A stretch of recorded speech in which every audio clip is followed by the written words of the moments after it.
कैसे पता करें कि भगवान ने हमको यहाँ बनाकर क्यों भेजा है।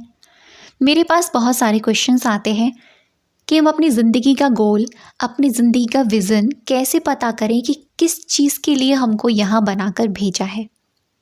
नमस्ते दोस्तों एंड माय ब्यूटीफुल फैमिली, कैसे हैं आप सब। आज का वीडियो बहुत ही अमेजिंग होगा और एक अवेयरनेस से भरपूर होगा और आपको बहुत कुछ सिखा कर जाएगा। लाइफ के एक्सपीरियंस से जुड़ा हुआ होगा, क्योंकि मैं कोशिश करती हूँ किसी भी वीडियो में अपना कोई एक्सपीरियंस ऐड कर पाऊँ ताकि वो चीज़ आपको अच्छे से रिलेट हो पाए। आपको पता है कि कुछ साल पहले, मतलब कम से कम 10-12 साल पहले की बात है। वैसे तो ये चीज़ मेरे अंदर थोड़ा बचपन से ही अवेयरनेस थी कि पता नहीं मेरे को भगवान ने क्यों बनाकर भेजा है। मैं ऐसे थॉट अपने आप ही सोचती थी, पता नहीं मैं ऐसे क्यों क्वेश्चन करती थी खुद से, लेकिन मेरे माइंड में ये थॉट आते थे। जब मैं जैसे जैसे बड़ी हुई, जैसे जैसे पूजा पाठ करना शुरू किया, स्पिरिचुअल पाथ पर चलना किया, ये क्वेश्चन और भी ज़्यादा बढ़ गए।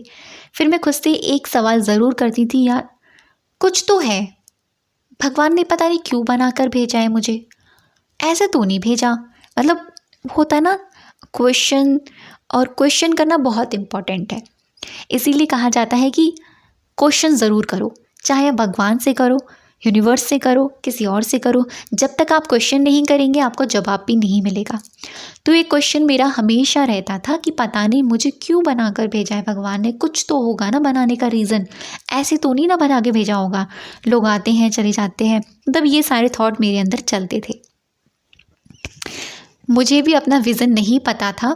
लगभग 6-7-8 साल पहले मुझे अपना गोल, अपना विज़न बिल्कुल भी नहीं पता था कि मुझे क्या करना है लाइफ में।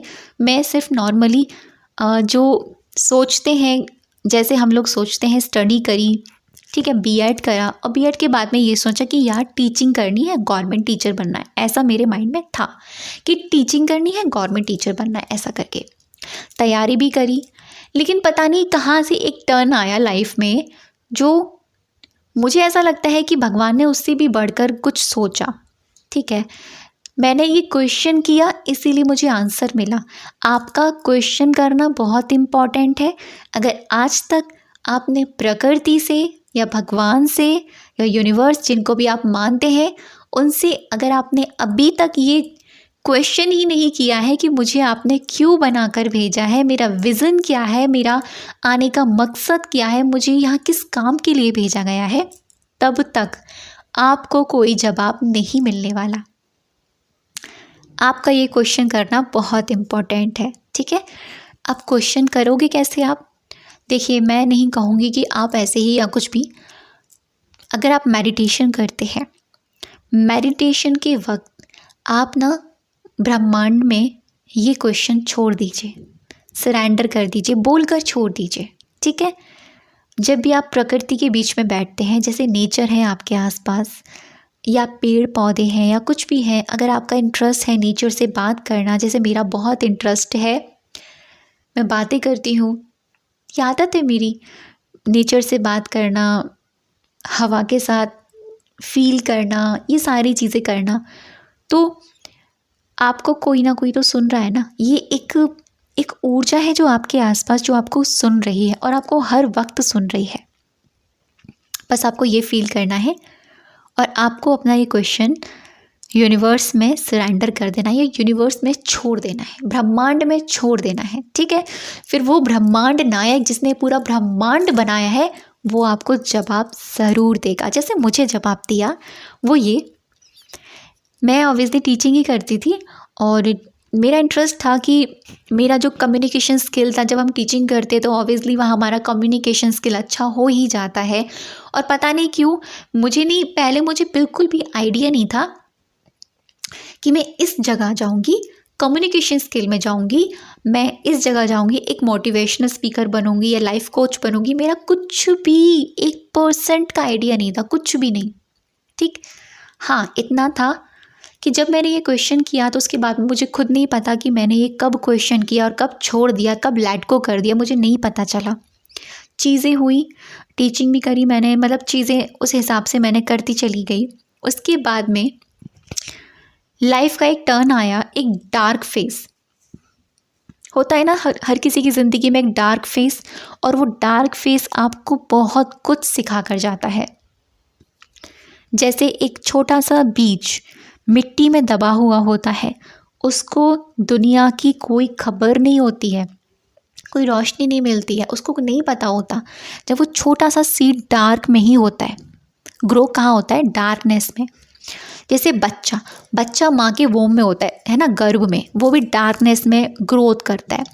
तो वो डार्कनेस अगर आपकी लाइफ में आया है, वो डार्कनेस अगर आपकी ज़िंदगी में है, आप किसी ऐसे डार्क फेज से गुजर चुके हो, तो डेफिनेटली आप ना बहुत स्ट्रांग हो, बहुत ज़्यादा स्ट्रांग हो, क्योंकि हर इंसान गिरकर ही उठता है। अगर आप गिरकर उठना जान चुके हो तो इतना तो जान जाओ कि भाई आप किसी ऐसे काम के लिए बनाए गए हो जो बहुत ही नेक्स्ट लेवल का है, ठीक है। तो जब ऐसा हुआ तो खुद ब खुद चीज़ें हुई, अरेंज हो गई, प्रकृति ने पता नहीं क्या ऐसा कर दिया कि ये सीखना स्टार्ट कर दिया, वो सीखना स्टार्ट कर दिया, ये करना शुरू कर दिया, चीज़ें फॉलो करना शुरू कर दी, लाइफ में ये चीज़ें इम्प्लीमेंट करनी शुरू कर दी, ये चीज़ें देखनी स्टार्ट कर दी, वो किताब पढ़नी स्टार्ट कर दी, मेडिटेशन करना स्टार्ट कर दिया, और भी ज़्यादा अध्यात्म से जुड़ना स्टार्ट कर दिया। तो धीरे धीरे मैं यहाँ आप लोगों के साथ आई। तो ऐसे ही आपको करना है। आपको सबसे पहले भगवान से, इस प्रकृति से क्वेश्चन करना है कि मेरा विज़न मतलब मुझे क्यों बनाकर भेजा है, ठीक है। आप जब क्वेश्चन करेंगे आपको जवाब ज़रूर मिलेगा। अब आपको वो जवाब थोड़ा अवेयरनेस के साथ देखना है कि मुझे जवाब किस तरीके से मिल रहा है, थोड़ी सी अवेयरनेस रखनी है आपको, ठीक है। एंड उसके बाद में आपको एक चीज़ हमेशा याद रखनी है कि आपका जो भी गोल है, जो भी विज़न है, जो भी आप चाहते हैं, जैसे मेरा टीचिंग था, टीचिंग में भी मेरा पता है क्या था कि मुझे ना बच्चों को ना उस तरीके से नहीं पढ़ाना जैसे नॉर्मली हम पढ़ाते हैं। मुझे बच्चों के अंदर एक अवेयरनेस लेकर आनी है, अलग तरीके से उनको सिखाना है, अलग तरीके से उनको चीज़ें बतानी है, एक मोटिवेशनल चीज़ें सिखानी है। मतलब स्टडी के साथ साथ स्टडी की ही नॉलेज नहीं देनी, किताबों की नॉलेज नहीं देनी, उनको मेंटल नॉलेज भी देनी है। तो मेरा एक वहाँ निस्वार्थ भाव था। मैं किसी स्वार्थ से काम नहीं कर रही थी कि मैं इतना करूँगी तो मुझे इतना ही मिलेगा, मैं इतना मिलेगा तो मैं इतना ही करूँगी। नो, मेरा ये था कि मुझे जितना भी मिले, जो मर्जी मिले, मुझे देना है। तो आपको आज से ये अपने अंदर ठान लेना है कि आपको आज से देने वाला बनना है, ठीक है। आपको पहले से ये नहीं सोचना कि मुझे इतना कमाना है, इतना करना है, इतना वो करना है, नहीं। पहले आप देना सीखिए। जब आप देते हैं ना तो खुद ब खुद आपके पास आना स्टार्ट हो जाता है, ठीक। तो अपना विज़न ऐसा बनाइएगा जो लॉन्ग टर्म का हो और जो लोगों की हेल्प करने वाला हो। जैसे कुछ भी हो सकता है, आप किसी भी फील्ड में हो, कहीं ना कहीं वो एक निस्वार्थ भाव होना ही चाहिए। एक स्वार्थ भाव से कोई भी काम नहीं है, ठीक है। मतलब किसी भी स्वार्थ भाव से कोई भी काम नहीं करना है, पहले आपको निस्वार्थ भाव ही रखना है।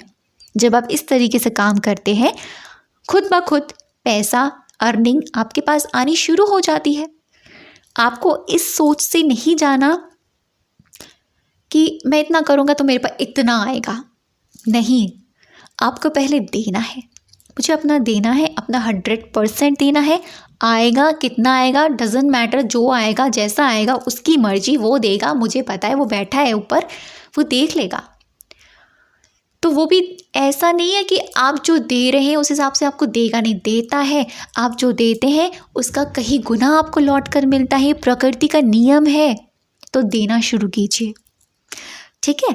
फिर देखना आपका विज़न खुद ब खुद क्लियर हो जाएगा। आप खुद ब खुद ये मेरी तरह आप एकदम क्लियर माइंडसेट आपका हो जाएगा कि भगवान ने आपको इस काम के लिए चुना है, आपको इस काम के लिए बनाया गया है। लेकिन काम शुरू में आपको बिल्कुल निस्वार्थ भाव से करना है।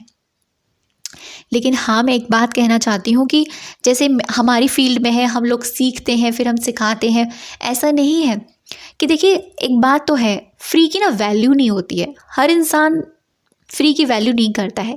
तो हर चीज़ की अपनी एक वैल्यू होनी चाहिए, इसीलिए हर चीज़ का अपना एक अमाउंट होता है। तो वो अमाउंट सेट वो करता है, ठीक है। बस आप देना शुरू कीजिए, वो अमाउंट खुद ब खुद सेट कर देगा आपके अकॉर्डिंग। तो ये था आज का video and thank you so much अब तक की वीडियो पर बने रहने के लिए और मुझे सुनने के लिए।